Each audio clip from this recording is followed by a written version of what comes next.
Hey everybody, this is Zach Ditmars here for Fish Talk Magazine. Thanks for tuning in for another installment of Live with Lenny. Tonight we're going to be talking about the endless spring fishing opportunities here in the Chesapeake Bay and Mid-Atlantic region. We got a lot to discuss tonight and a few announcements. But before we get started, I'd like to bring on the angler-in-chief himself, Mr. Lenny Rudo. What's happening, Lenny? Hey, what's up, Zach? I can't believe it's been a month, feels like yesterday. I know. But spring fishing truly it's like busting loose in a massive way all around us. We got a ton to talk about. But first, we do have some announcements, and we're going to give away some stuff. We're giving away a lot of stuff tonight. Yeah, we are. Quite a few things. So let's just dive right into that. We couldn't do this without behalf of our sponsors, Yamaha Right Waters and Coastal Conservation Association. And each month here on Live with Lenny, we announce the winners of the Great Chesapeake Invasive Count. If you are unfamiliar with that it is a year-long sort of not really a tournament. It's sort of a derby, I suppose. Would you call it that? Derby sounds good. Yeah, and anytime you catch a blue catfish, flathead catfish, or northern snakehead, you simply lay it on a ruler. If you want to collect weight, that's great. If you want to collect stomach contents, that's even better. But at the bare minimum, just like you would in a tournament, you enter it through iAngler, and then you get to win some really cool prizes. So, why not? And if you're doing any other catfish tournament, you can double up and do this as well. We should definitely mention the data that's collected on the locations of these invasive species, the size of them, the numbers, that all goes to fisheries managers. So you're not just doing it to win the free prizes, which is great, but you're also helping the fisheries people figure out where these fish are and what they're doing. Right. So it's important to take a photo on the boat where you caught it, and that geo information will be entered along with the photo. They can pull that from the photo, which is not shared with other anglers. It's correct. We're the managers. All right. So let's go into prize number 1. Ooh, Chris is a big winner. And I won a few months ago the fillet knife pliers combo. And I got to tell you, Chris, they're sweet. You're going to like it. I forgot to pause. All right, number 2. EJ Claggett. EJ got the same prize? You got the fillet and the pliers too? That's correct. CCA toolkit. Nice. Oh, and the lip grips. Hey, wait a minute. I didn't get any lip grips. They were out of lip grips. We got the snips. Oh, those snips work great, by the way. I re-spooled a reel and I used those snips, and the CCA snips are great. All right, number 3. Aaron Zale, a pair of the Marucci's. And don't forget, what you're winning here is a gift card. So if that style that's shown on screen is not to your liking, don't worry. You get to pick whichever one you want. I actually won a pair. I gave them to my wife, and they arrived in a few days. I mean, it was a really easy process. Nice. All right, next. Ted Karski. Hey, Ted, you're a winner tonight. Awesome. Ted's a CCA member. He's active, and we've fished together several times. Him and his wife are just a joy to fish with. So I am psyched to see that Ted won. All right.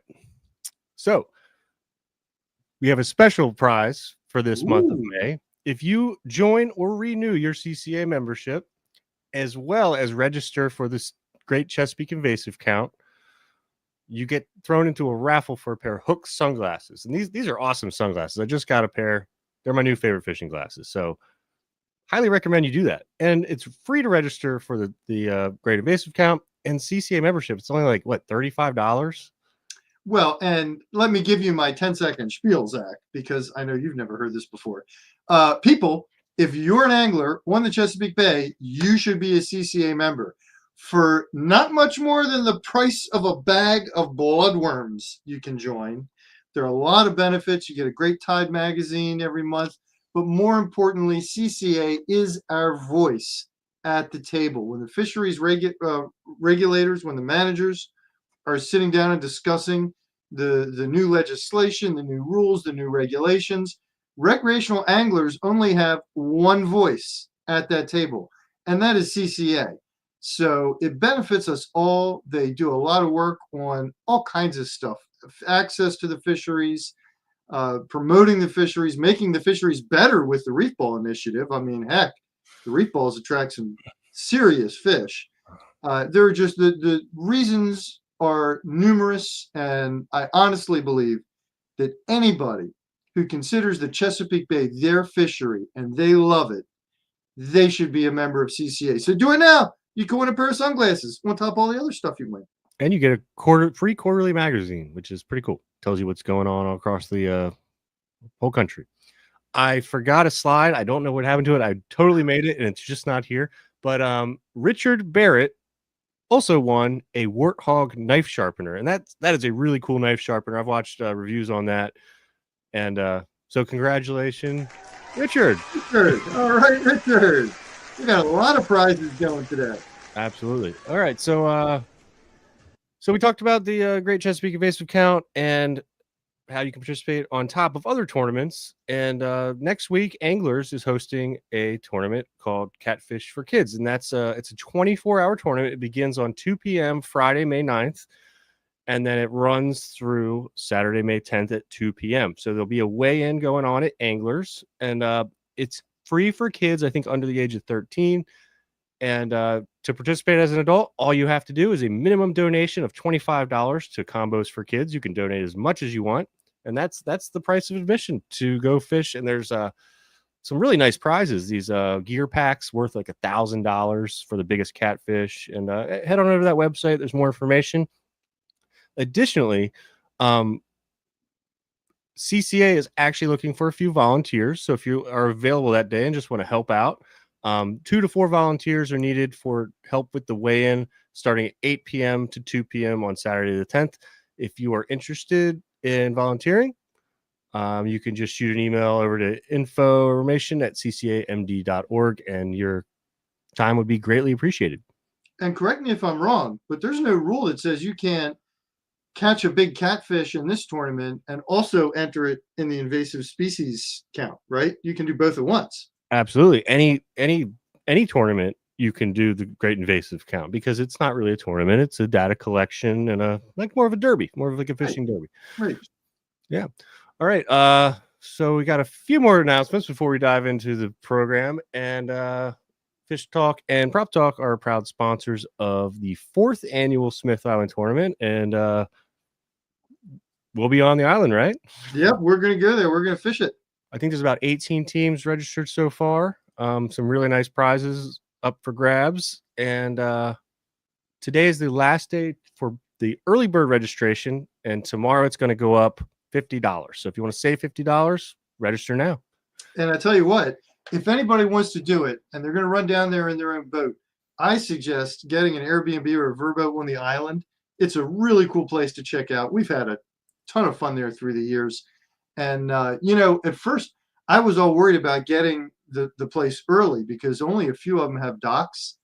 But I forgot that marina has been totally redone, right? Yep, the 3 Knots Marine. And it's I think it's only like $20 plus $3 per foot or something per day. So it's pretty cheap transient dockage, and it's got electric and gas and everything you need. Yeah, so you can tie up, even if you get an Airbnb that doesn't have a dock. I mean, everything there's within walking distance. You can just get a slip in the marina. So pretty cool setup. Yep, and there's a tournament party on Saturday night was really great last year. It's just a great community. It's great to be involved. And yeah, I'm looking forward to that one. That's going to be a lot of fun. And you can actually, you can fish anywhere in the bay. The spirit of the tournament is to celebrate Smith Island, its culture, its people. All the proceeds go to the first responders at the fire department on the island. But you can fish anywhere in the bay. You can fish Havre de Grace, Virginia Beach. It's a virtual tournament using iAngler, so consider that as well. Now, all right, we got one more announcement. I think it's just one more, right? 2 more. 2 more. All right, you go first. Okay. So last month we told you everyone we're doing a giveaway for some Akuma rods. So we're going to do that tonight. And so we're going to, about 50 minutes from now at 7 p.m., we're going to randomly draw a winner. And you're going to go home with 2 Akuma Cat Slayer rods. And so actually, I'm going to correct you on one thing. We're going to do it at 6:55 because we are actually going to end the show tonight on time. Oh, yeah, right. We are. And we have a very specific reason, which leads us to our final announcement.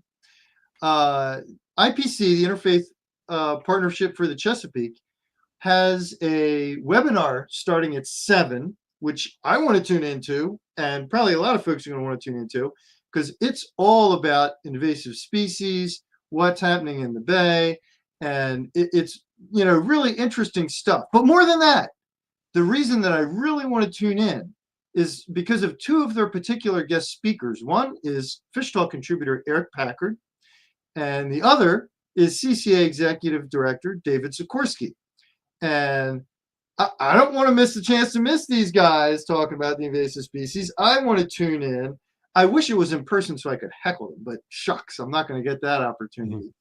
But we're going to make sure that we stop one time tonight so that we can tune into this. And if you want to tune in, we got the web link, right, Zach? You actually need to pre-register for this. It's super simple. I did it. It took me all of 10 seconds.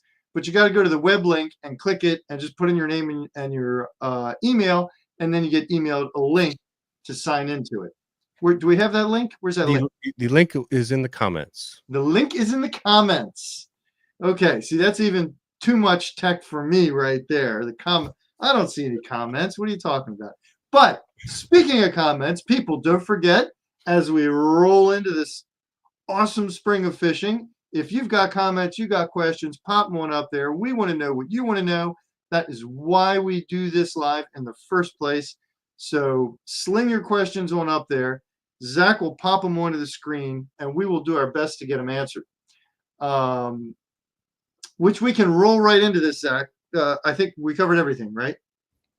We covered everything.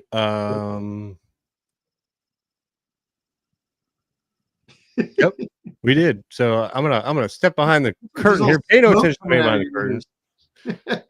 Just want to mention again, thank you for Yamahas. And we got our little live Lenny thing up there now. You're just pressing buttons like nuts. All right, go ahead and bring up slide number 1.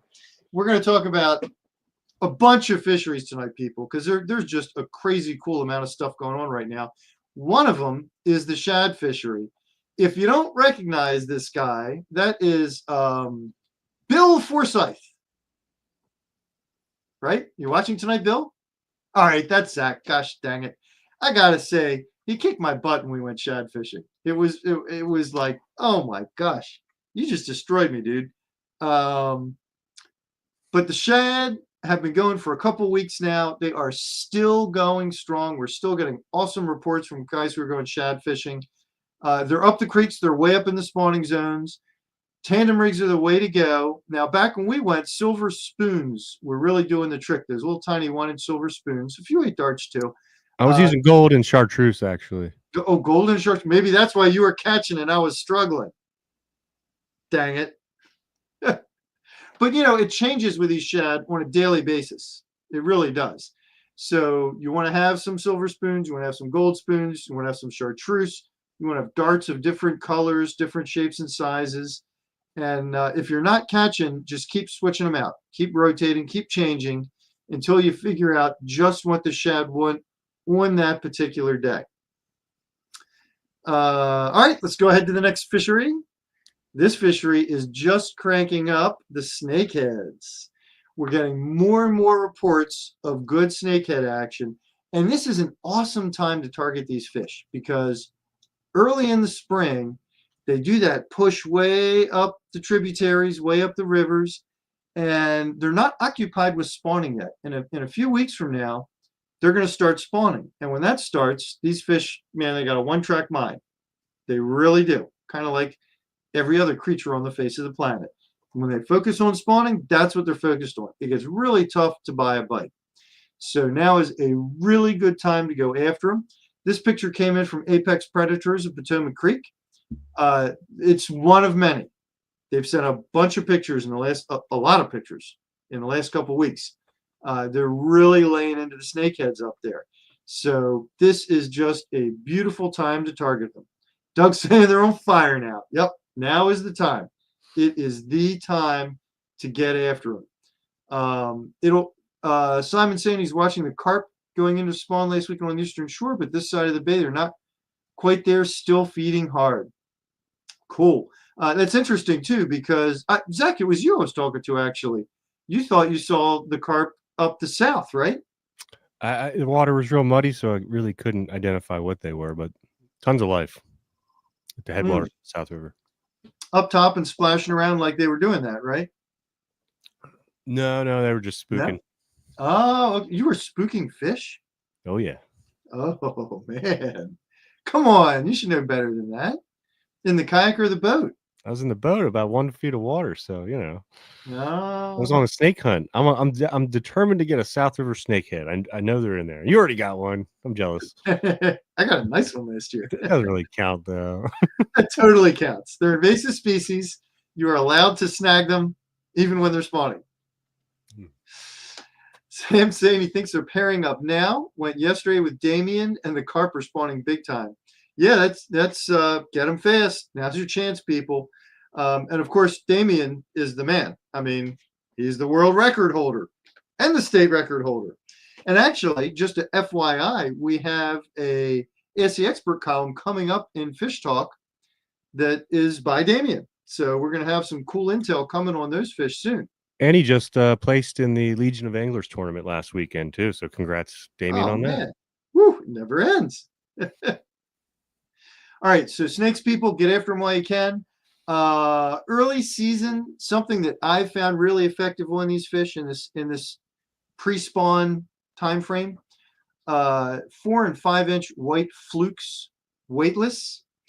And one of the really cool things that I like about fishing for them at this time of year is often you can sight fish for them.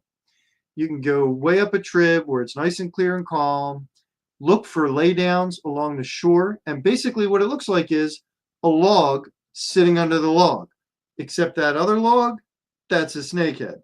And when you see that, you can drop a fluke right on top of its head. Now, I've tried minnows, spinnerbaits, all kinds of stuff when they're in that kind of scenario. And it seems like most of the time they just blow off whatever you throw at them. They completely ignore it.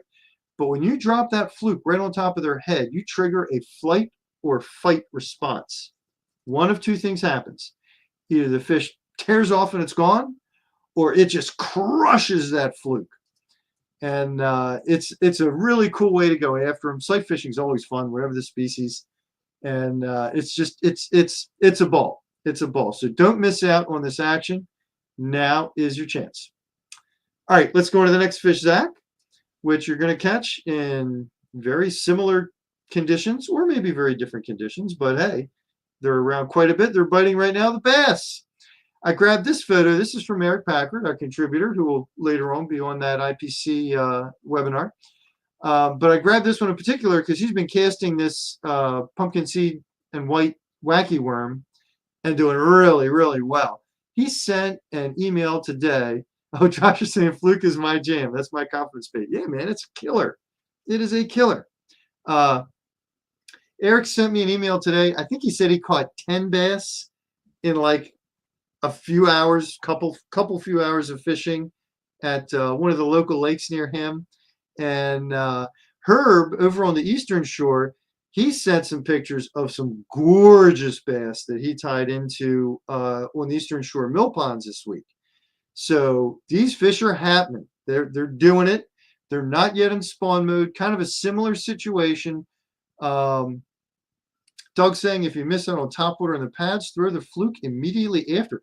That is interesting. I've never heard that. That's a cool tip, Doug. Thank you. I read similar in Joe Bruce's book. He calls it the 2-prong technique. Huh. So you always have 2 rigged up. If you do a miss, you throw something else different at them. Very cool. Okay. That's one I'm going to remember. But yeah, the bass are in a similar pre-spawn kind of mode. We've gotten a couple readers who've sent in reports noting that they've seen fish making nests. So they're getting real close. They probably won't be very long at all before they're in spawn mode. And you may see them on nests really, really soon. But as of right now, they're hitting and they're hitting hard. And the wacky worm is a really easy thing to use. It's a really effective thing to use. Like if I was going to go tomorrow, I'd probably do it. Super simple. Tie a hook on the end of the line, put it right through the middle of the dang worm, and then you just pitch it in and let it sink, and you wait for that tap. That's what you feel when a bass hits a worm like this. It's just a tap. Boom, set the hook immediately. If you don't get a bite, the worm hits the bottom. Lift your raised tip, lift your rod tip to raise it off the bottom, and then let it sink again. You do that 2 or 3 times, walk it along a little bit, no hits, reel it in, cast again. Now, I don't know about most of you all, but I have found that when I'm fishing a wacky worm, like, man, I don't know, 75% of the time, if I'm going to get a hit, it's on the initial cast, probably because you're casting right to the cover where it looks like the bass are going to be, or maybe a nest we're seeing, whatever. And if they don't hit on that immediate drop, generally, you know, your chances go way down. So I don't fish a wacky worm a whole lot after a couple lifting the tips and letting it drop, lift the tip, let it drop. I just give it a couple of those, then I crank it back and try and place that wacky worm where it's going to sink down in a really good spot again. So I know some other guys fish them a little different. They work them a little more. That's great. If that works for you, that's just what I've found. But if you get the chance to get out and go for them, now's a great time. That's a great bait. I do also want to mention they are hitting topwater. One of the things Eric mentioned today was he was getting hits on, oh gosh, oh, come on, spinny on the back end. A whopper plopper. They were blasting that. So that's another, you know, that's another good move for right now. I think if I was going tomorrow and it was daybreak, I'd throw the topwater bait. As soon as that sun was up, I'd start throwing that worm, you know, maybe play it like that, vice versa in the afternoon. Throw the worm first. As it gets lower and lower light levels, start throwing the plopper. All right, take us on to the next one, please, Zach. We got another fishery going on. Simon saying he runs a crawl for his bass. Yeah, man, the creature should be working right now. But this next fishery, this is like, so the white perch have been going for a while, right? This is kind of like, it's certainly not your last chance to go for these fish, Lord knows. But if you want to get in on the run, this is kind of the very tail end. It's tapering out. You're going to do better right now in the salt ponds than in the rivers. They tend to spawn later in the salt ponds. They've been doing it for a good 10 days now, maybe 2 weeks. So we're getting to the end there too. What I really wanted to mention to folks was I heard from several readers over the last week who tried early trips in the tributary creeks in kind of what I would call the usual white perch spots, and they all blanked. So these fish are not there yet, okay? If you want to catch some white perch, it's a good move right now to still go upriver. Go up towards those spawning zones, towards those areas. Maybe fish the outlet of a salt pond, something like that. But if you're looking to get in a quick trip and you want to catch some white perch, I don't think it is quite time yet to go out and hit those summer spots. The folks that I heard from are good anglers. They're experienced anglers. They were doing, you know, early on prospecting trips. And so that's always a little dicey, and they didn't find them in those usual spots. So be forewarned. And there's nothing wrong with going out and trying prospecting and not catching. Believe me, I do that quite a bit. But if you want to run out and catch some fish, I just want to throw that caution out there on the perch. All right, the next one gets me excited, people. It gets me so excited. Oh my God, I'm so excited. This drum was from last week. What day was that, Zach? Was that Tuesday? Yeah, Tuesday. Tuesday, Wednesday. Yeah. We ran down to Assateague. We spent the day on the sand. We got 2 blacks, 1 silver perch, which was a surprise catch, and about 865,000 clear nose skates. Now, the cool thing is, you know, the skates are often a problem when you're drum fishing. The cool thing was when the drum were hitting, the skates really weren't. So you kind of knew, you know. I think when we caught the drum in that time frame, we caught what, maybe 4 or 5 skates? That sound right? Yeah. Yeah, something like that. Like not a ton of skates. They were there, but not a ton. So we caught on the end of the outgoing and the very beginning of the incoming, And then through the incoming, it was skate, skate, skate, skate, skate, right up to the high tide. And then we kind of ran out of daylight. So we had to cruise. As usual, the killer bait was to take a top and bottom rig and put a chunk of Fish Bites clam flavor on the hook, and then put on either one really big sand flea or stack on a couple big sand fleas. That, in my experience, that's kind of the ticket for the black drum. One interesting tidbit, if you're going to go down there and try this, we had to dig super deep for the sand fleas. It was very interesting. They were not right in the water. We had a sand flea rake, only caught a few in it. It was really tough to get them. But then when we moved up from the water a little bit and we did like full shovel deep shovels through the sand, then we found plenty of sand fleas. Side note, if you catch lots of big sand fleas, don't forget, put them in a bucket, put them in the cooler, take them home, put them in a pan with some Old Bay and butter and fry them up, and then pop the back shell off and pop down the rest. They're quite tasty. They're sort of like a cross between a crab and a shrimp is sort of the flavor there. And once you get rid of that back shell, they're not. Yeah. Once you get rid of the back shell, they're not super duper crunchy. They're a little crunchy. Oh God. They're tasty. Come on, trust me on this. Try it. That's all I'm going to say. Try it for yourself. Don't knock it till you try it. Okay. You probably eat tarantulas and cicadas no, tarantulas don't live in the sea. I don't think they taste like crab, although I could be wrong. Have you tried it, Zach? No. Okay, enough said. Don't knock it till you tried it. They're actually really good. Trust me on this. All right. So the black drum are fun to catch. I do want to remind people, this one I'm holding up here, he was like a 20-ish pounder. That's about as big as you want to keep them and eat them. Maybe up to 30, but even at 30, they're pushing the envelope. When you get a big one, please, please, please, please, please handle it with care. Let it go gently back into the surf. Kiss it goodbye. The big ones are not good to eat. The meat gets super rubbery, tough. It's almost like eating pork, the consistency, and they get worms. So you really don't want to eat the big ones. They're also very old fish. They live like practically as long as people do. They can be 50, 60 years old. So when you get one of those really big ones, just be gentle with it, handle it with care, get your picture, let them go right back into the surf. Now, you know who also likes sand fleas? It's not just me, Zach, and it's not just the black drum. You know who also likes sand fleas? Go ahead. Go ahead. Flip us to the next slide. They like sand fleas too. That's right. That's Dave Moore from Shark Whisperers. He does some guiding out on Assateague, and he's out there quite a bit. He's been catching the black drum steady, and look what else he's started catching here.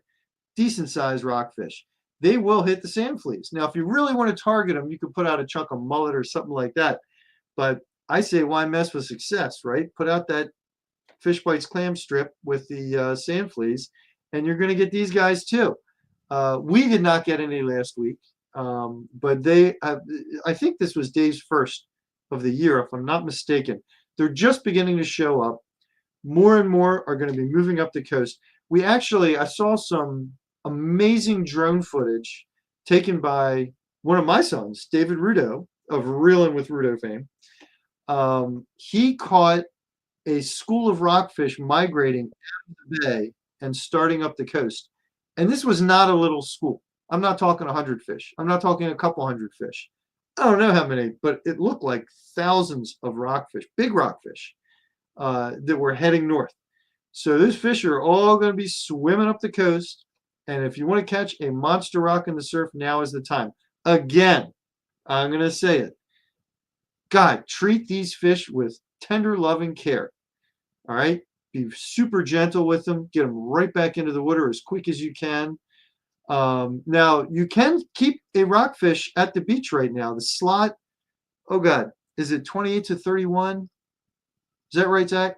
That sounds correct. I think. Don't quote me on this, people. If anybody knows for sure, chime in right now, please. But don't take my word for it. Check on it. But you can keep a slot fish in the ocean right now. So it's kind of a unicorn fish, right? Looking for a tight little slot like that. When You were correct. That was correct. 28.31. 2031. One fish per person. Awesome. Thank you, Zach.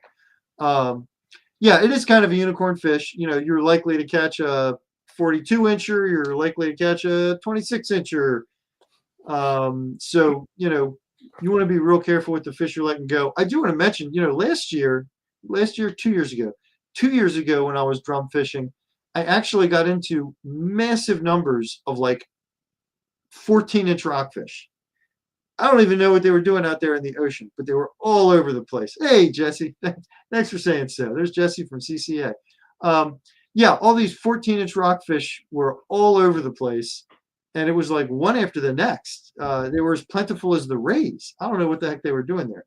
But, bottom line being, you just never know what size these fish are going to show up. But if you hit that, 28.5-incher, call it your lucky day. That's a legal fish. Not that you have to keep it, but you can. All right. Should we go on to the next slide here, Zach? Let's take a look at another fishery. We looked at the black drum. Now let's talk about where's my slide? What are you, sleeping? Oh, God. Do we have technical difficulty? There it is. Okay. The redfish. The redfish bite on the coastal bays from the mouth of the Chesapeake up, it's been going 3 weeks now. I mean, it's been on for a while. If you follow the Fish Talk fishing reports, you've heard about it. If you don't, go to fishtalkmag.com and sign up on the email list to get the fishing reports. It's been a cool bite. It's been happening. These fish are hitting glide baits, big paddle tails, jerk baits. It's not always super easy to get them to bite when you find them, but generally speaking, they're willing to hit. And a big part of this, a big piece of the puzzle, has been finding pockets of them on side scan. And I know Dave's been down there hitting them. He was telling me that he's been finding the side scan really key. Now he's fishing from his kayak. He's also mentioned that when boats run by, the bite shuts down. So if you're on a boat, you want to be stealth. You want to be quiet. Oh, shucks. You know what? I didn't write down the guide that sent this photo in. This was actually from a guide, so I should be crediting him. Dang it. Darn it. It's in the reports. So if you go look at the current reports, you'll see this photo, and it's in there. But these fish have been around. The numbers are increasing. And now's the time when you start to find them on all the shoals right at the mouth of the bay. You're going to find them around Fisherman's Island. They're going to be working their way up the east side rapidly, right on up into the Tangier, the Pocomoke first, then the Tangier. The blacks have already made their initial showing going up the bay in those areas. So real soon, we're going to be hearing about everybody who's throwing out crab baits mostly at the creek mouths and at cuts in the marsh. That's a really prevalent way to get them in those areas. I hate to make predictions because you're always wrong when it comes to fishing, right? But we've got a pretty long history telling us that these fish are going to be doing that in the coming weeks here. So, if I was going this weekend, I'd be going after them. Dylan's saying boat tangles, fly fishing. Thank you, Dylan. Thank you very much. I felt real. I don't know how I missed writing that down. I didn't write it down, and when I don't write something down, I'm hopeless. Sorry, I cropped out the picture. Otherwise, oh dang it! Okay, but I pulled it up. But thank you, Dylan. Dylan's on top of it. He knows. Dylan's our report editor. He knows. He knows better than I do at this point because he's tracking those reports every week. He knows exactly what's going on. And he does a fine job. We're gonna give a round of applause for Dylan Waters and all his hard work. Yes, and Lenny can take a sip. He deserves it, and a round of applause gives me a chance to get a sip of my drink. So I like that. How are we doing on time? We're still okay, right? We're doing just fine. Okay. So the big reds, they're the happening thing coming up to your neighborhood soon. So be ready for that bite, people. And another bite we got going on along the coast right now. Let's go ahead and flip to the next one, Zach. Tautog. So Zach, you were telling me earlier you're getting mighty tempted to go down and look for them this weekend, huh? Well, I've never caught one, and I aim to get a new species every year, and that just seems like the natural fit, right? It is. Now's I the didn't get my time. drum. I didn't get the black drum. You and Vadim got them all. So Sorry, man. Believe me, I was praying for your rod to go down. I really was. oh, it went down. Well, pro skater Zach Ditmars from a drum.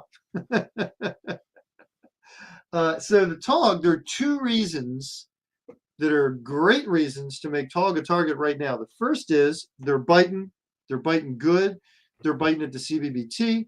They're biting at the super lower bay hard structures all through there. They're biting at the Ocean City Inlet. They're around the rocks. But another reason to go for them, other than the fact that they're on, is that they go out of season real soon, right? You got 2 weeks, people, 2 weeks. May 15th, Tall go out for both Maryland and Virginia waters. It's their spawning season. It becomes illegal to take them. But you got 2 more weeks to go get them, and they're biting good. Sand fleas are a great bait for them. They chow on them. Crab baits work just fine. That's another good option. Just remember, you want to get your bait super, super, super close to the structure. If you're fishing the inlet, you're going to have to play that scary game of, is my rig so close to the rocks that I'm going to get snagged, or is it too far away that the fish aren't going to find it? You got to get it like right up there.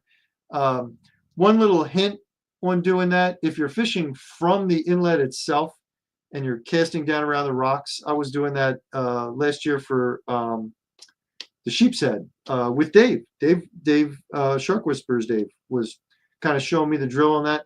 And basically, once you flip it out there, let it hit bottom, don't move. Just like let that bait stay right there and just wait. And if you don't get a bite and you want to reel it in, or if you get a bite and you need to reel in and check your bait or whatever, hold your tip out as far as you can and just reel as fast as you can and get that thing out fast. That's kind of the trick. If you start trying to move that bait around down near those rocks, you're done. It's going to get snagged. Now, of course, if you're at the CBBT, you want to get right up next to the pilings and just keep your bait right next to those pilings. Key item, because these fish are hanging super, super close to the structure. You can't anchor your boat 20 yards off the pilings and cast in the general direction. You can, but you're not going to catch it. Just doesn't work so well.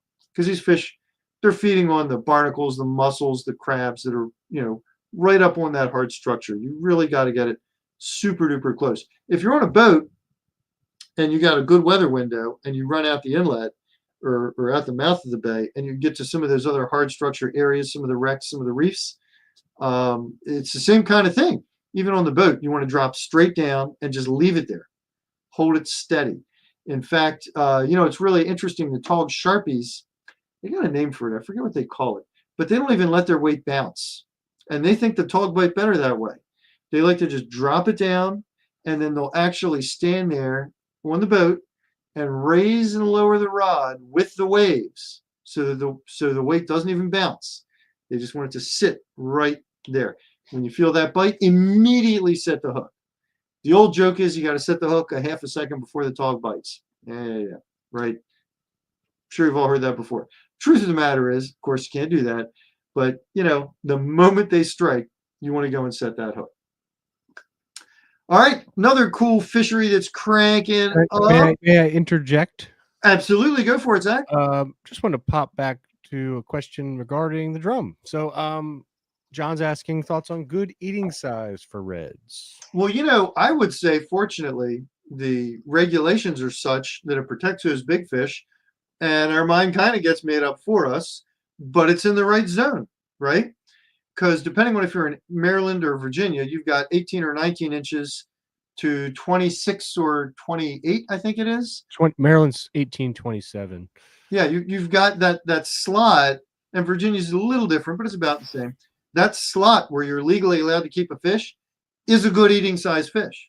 28 is kind of pushing the envelope of where they're going to start getting tough, but it's not there yet. You know, those are good eating fish. I'll tell you what, when I catch a slot red, like, man, that sucker's going in the cooler, and I'm taking him home, and I'm having dinner because he is tasty. Pro tip: take Eric Packard with you because he doesn't keep them, and then you get an extra. That's a good pro tip. You know, in Virginia, it's a little more liberal. You can keep, I think, 3 slots. Is that right? Eric's phone's about to start blowing up. Hey, you want to go fishing? I might be off. In Maryland, you're only allowed 1. You get 1 slot fish. So if you get an 18.5-inch fish, which is not a ton of meat, right? That's like dinner for 2. That's your limit. So yeah, if you got Eric on board, you can be like, oh, 2 18.5-inch fish. Nice. All right. Well, we're kind of at a pause here. Off topic, but Matt's asking, can you address the best way to fish for blue cats right now, given the temperature and what depths they might be at? Oh, so you know, it's been a really interesting spring on the blue cat front.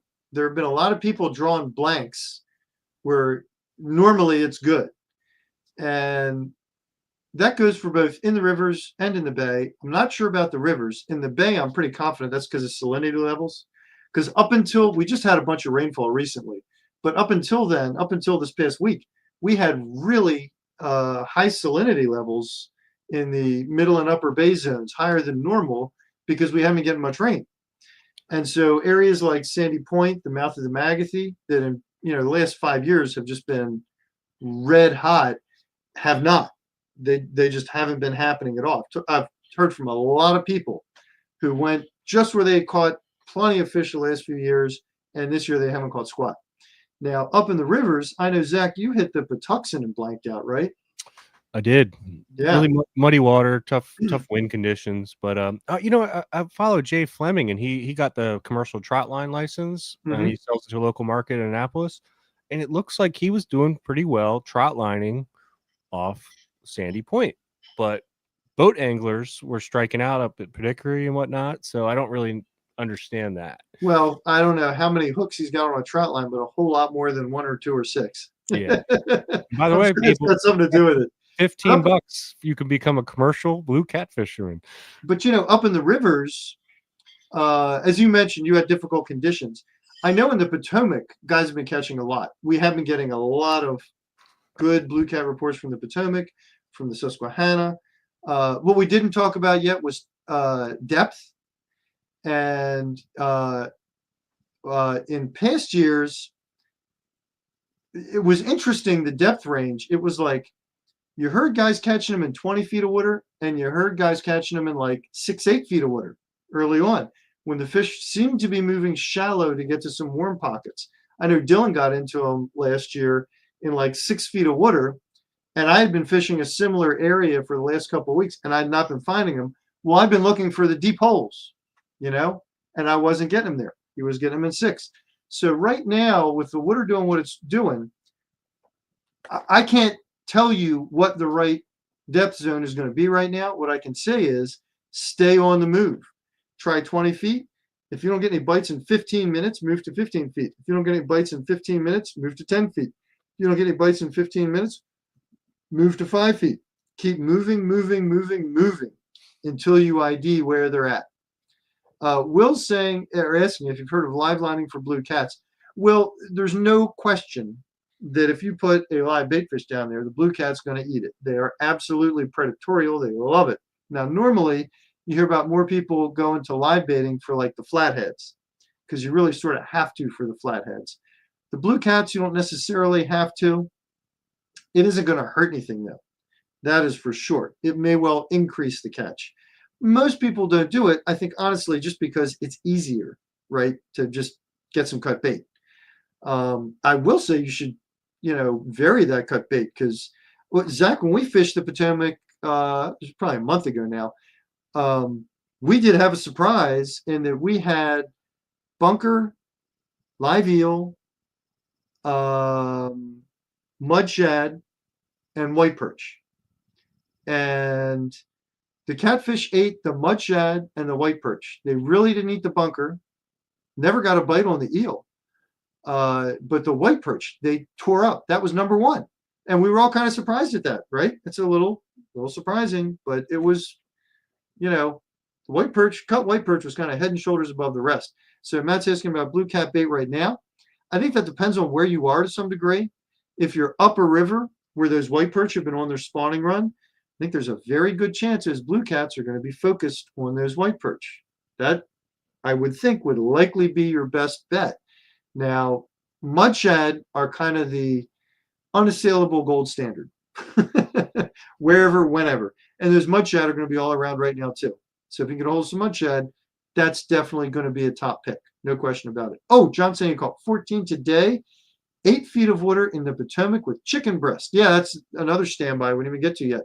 Chicken breast is a pretty reliable alternative. A lot of guys like to soak it in cherry Kool-Aid. They swear that makes it better. I haven't compared them head to head, soaked, unsoaked. I can't comment on that, but a lot of guys believe that. But there you are, 8 feet of water in the Potomac. So very good, John. That's a good day of fishing right there. Nice. Doug's saying, when does jug fishing season start? I do not know. Zach, do you know the regs on that? You do that. It is July 1st. July 1st through February. Through February. I believe they do that to prevent, because it's an unintended line and you don't want any migratory stripers. So I guess I'm not really sure. There's actually a CCA event on July 1st at Mallows Bay with Heroes on the Water and Eric Packard. And that will be they're going jugging. Oh, no way.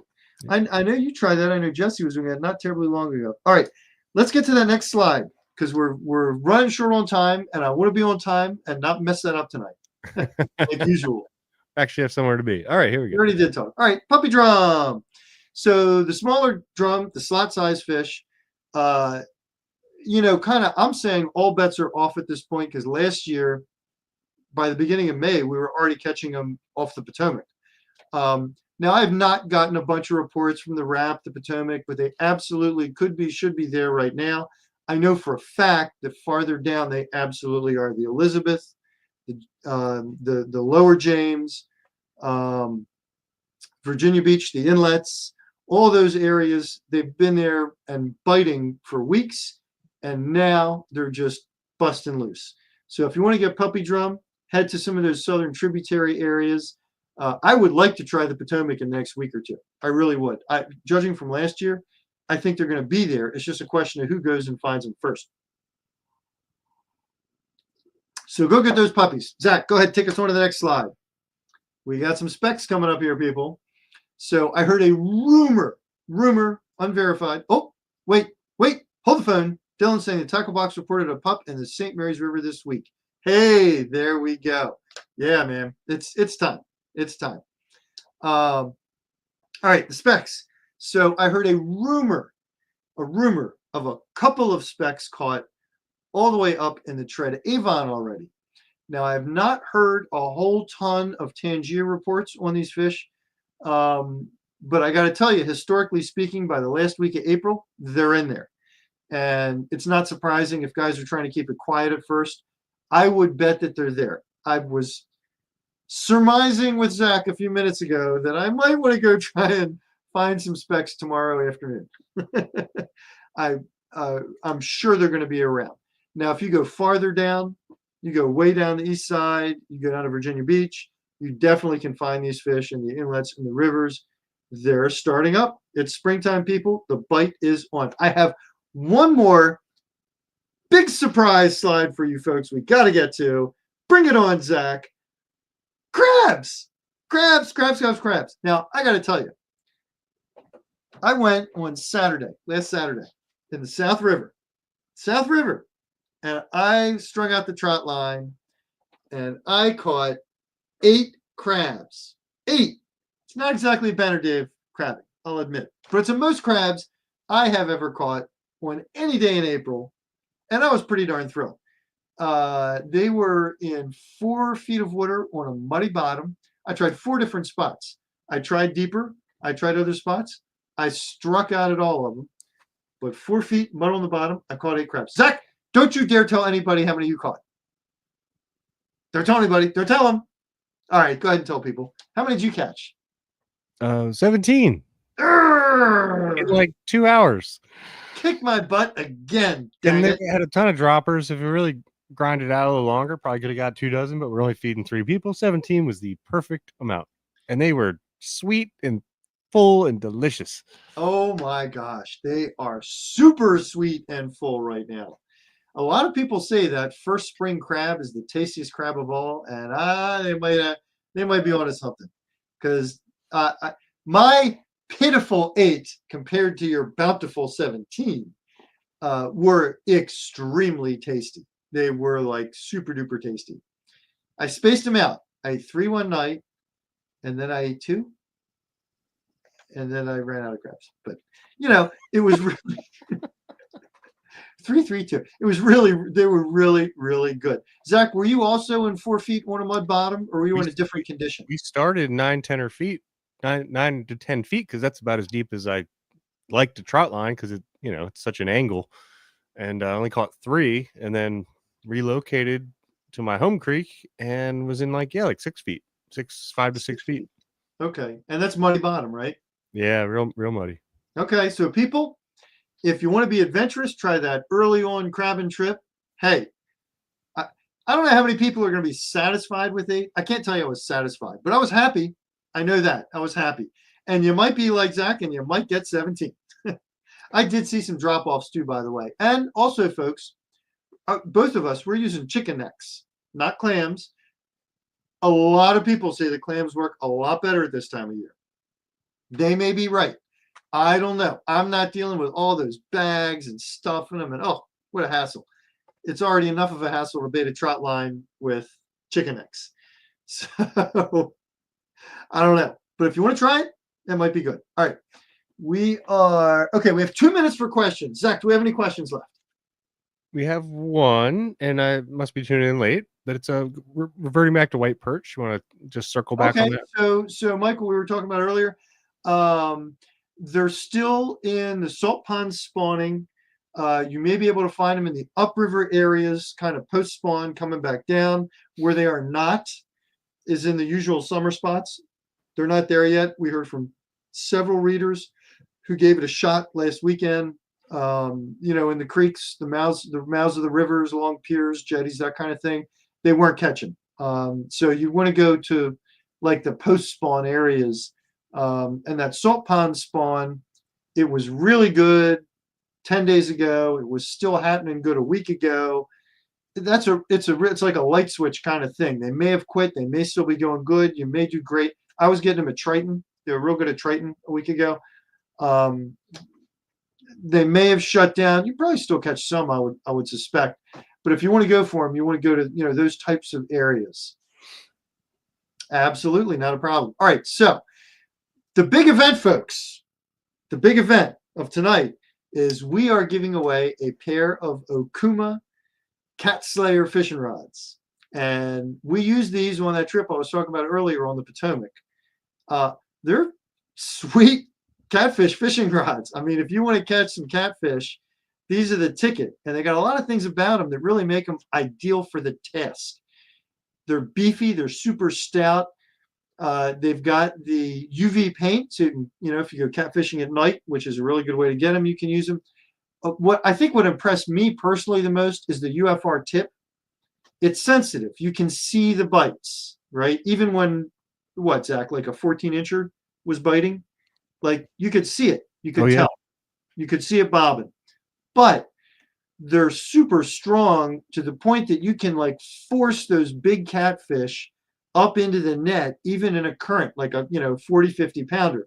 Zach, yours was how big? 42? 42. 42. So we got a 42 pounder, and you can, when you're trying to horse those big fish into the net, you sort of have to high stick the rod when you're in a current. You got to like push that thing up, and you're not going to break these. A graphite rod, a lot of rods, you run the risk of snapping the tip off.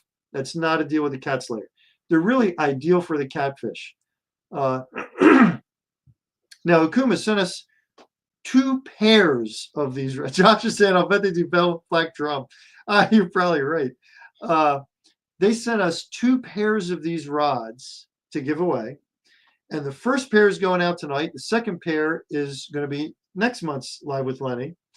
To get your name entered in the drawing, you just go to the website. Zach, you want to cover all that? Because you've got the particulars, I think. There it is.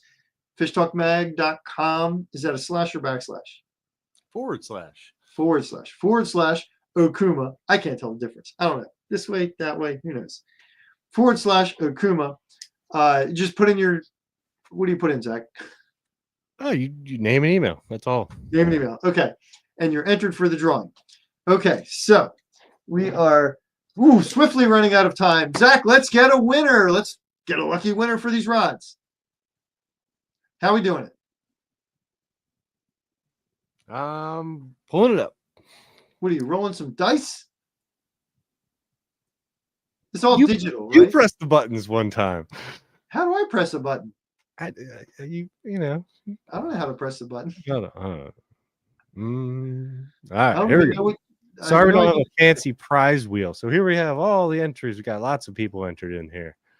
I know a lot of you guys. Thanks for participating. And we're going to pick a winner. Ooh, okay. Pick one winner. Winner has been picked. And now we will. Who's the winner? Tim Lynch.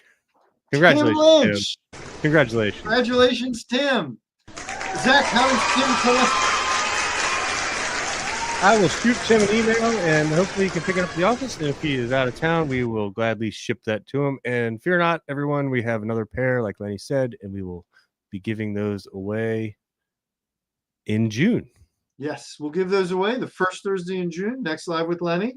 And again, if you want to put your name in the hat, just go to that very complex link, fishtalkmag.com/Okuma / Okuma, and pop in your name and email, and you are entered for the drawing for the next set of Okuma Cat Slayers. And I'll tell you right now, Tim, you're going to be stoked when you pick these up. If you like catching catfish, you're going to be like, these are my catfish rods. Hey, call it my personal best. So, I'm going to endorse them. So, and it felt like nothing. That 42 pounder just felt, I didn't even think it was that big, very beefy rod. It looked pretty big to me, but I'm trying to think. Have I ever caught a 42-pound? Oh, I have. I've got him in the 40-pound class. Okay. Mm-hmm. You don't have me beat on that one, Mr. Catching all the damn crabs and catching all the damn shad. Man, I get like 1 out of 10. I think you do better than that. I got you on the shad, I got you on the crabs, but I guarantee you're going to kick my butt on every other fishing trip. I don't think so. I think you do pretty darn good. Yeah. I do. And the crabs, I mean, that's like a double hit, honestly, at this time of year. That's like a double. You get double points for that. Yeah. Well, thank you all for tuning in, and thank you to Yamaha, thank you to CCA, thank you to Okuma. Thanks, folks. Why don't let's put up that IPC link-a-majig one more time in case anybody would like to sign on to the webinar to see Dave Sikorsky and Eric Packard, among other guests. There's also I think a DNR invasive species expert. If you want to head over there right now, folks, that's what I'm about to do. I'm about to click over. Check it on out, and thank you for tuning in. We appreciate it. We hope you have fun. I hope you catch some fish real soon, because people, spring is busting loose. Wait, we have 30 seconds. 30 seconds. And you can fish it on Western Shore Piers. In which areas? Do the microphone voice. Oh God, Western Shore Piers.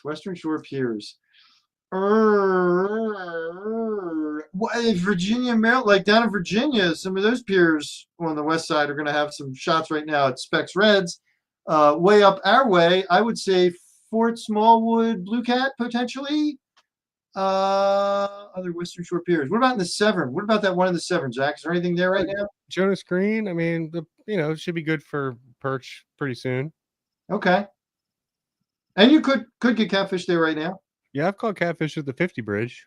It was actually a channel. I was shocked. I was jigging for rockfish. But... Interesting. Yeah. Trying to think of others. Sandy Point's always good, but that catfish has been hit or miss and can't target rockfish yet. But yeah. Anywho. All right. Thank you, people. We appreciate it. Thank you, Zach. I appreciate it. We'll see you next time. Take care.